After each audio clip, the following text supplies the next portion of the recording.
some lesson would be learned. But this man lived many lives, and he has much to teach us. Of course, when he came to us, he was little more than a common thief, scrambling to survive on the streets of Baghdad, dreaming of a better future, not just for himself, but for all those he saw suffering on the margins.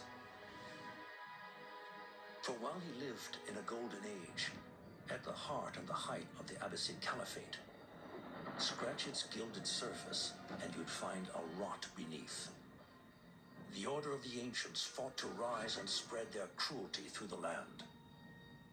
The hidden ones, as we were known then, resisted, striking at our enemy from the shadows, an eternal struggle. Centuries ago, he was at its heart, Basim ibn Ishaq. He honored the creed, he challenged it, so must we. We have it in all of us to mistake the shadows we walk for the light we serve. The time may come when we will be tested as he was. I fear that time is coming soon.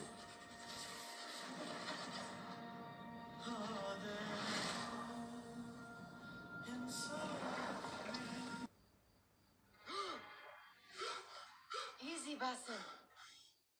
Breathe.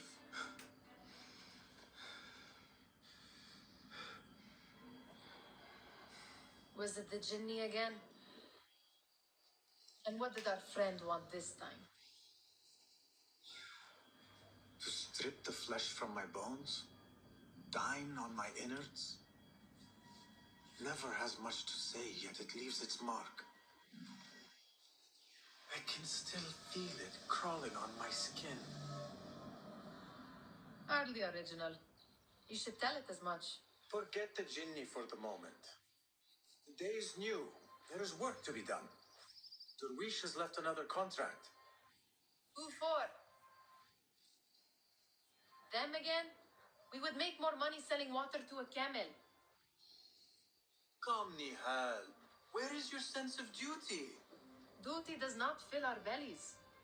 No, but it does enrich the soul. I will be outside.